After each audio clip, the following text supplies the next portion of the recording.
check this video out, and then we'll talk about it for a second. Could borrow $1 billion, 0% interest for 10 years. Would you do it? No. Even though you could put it in treasuries and pay off after the 10 years. You could lock in 10-year treasury right now, 10% or 5%. It's not worth it. I don't borrow money. There we go. Now, this might be the dumbest financial advice I've ever heard. Seriously, like you're getting free money, $1 billion. So you take free money and you put a down payment of $1 billion. Then you buy something for $2 or $3 billion using other people's money or debt. So you're actually buying something for $3 or $4 billion with $1 billion that costs you zero. So that's some of the craziest advice I've ever seen. Why would you turn down $1 billion for free? Literally for free. Because all you have to do is leverage it up. Even if it's very conservative. Let's say you bought $2 billion worth of real estate using $1 billion that's free and the other levered. All you got to do is make sure that second piece is covered by tenants that are actually paying it off for you. So it's free.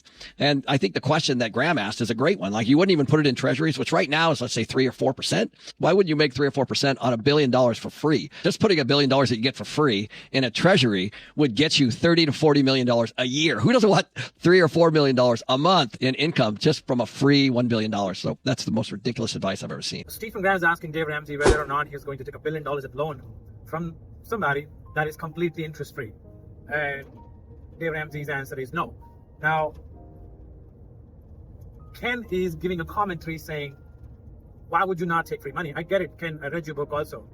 Beautiful book. Here's the thing. Some people are not borrowing money because they have ideological differences between whether or not they should borrow money. They have had experiences. I know what happened with Dave Ramsey when he was in his 20s. He was bankrupt. And I think he took a vow after that to never use leverage.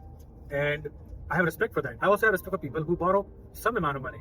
But I don't have any respect for people who borrow money all the way to their eyeballs.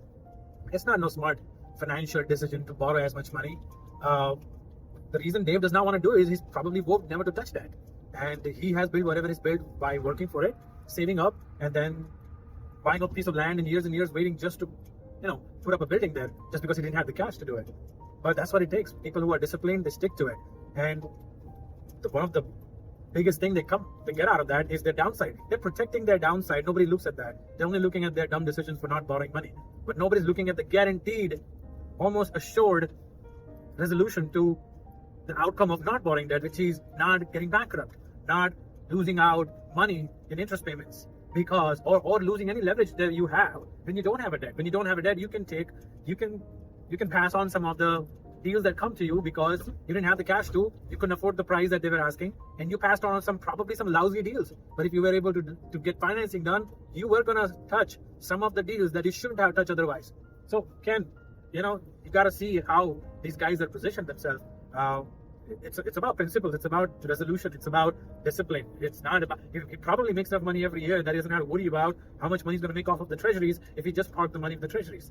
It's not in his rule book. He wants to avoid it. I've listened to him quite a bit. I paid off my house listening to Dave Ramsey a long time ago, and I think it was the best decision I ever made financially. It was the best thing I ever did. But a lot of you will call me dumb, and I welcome that. But having a loan, a leveraged home that you live in,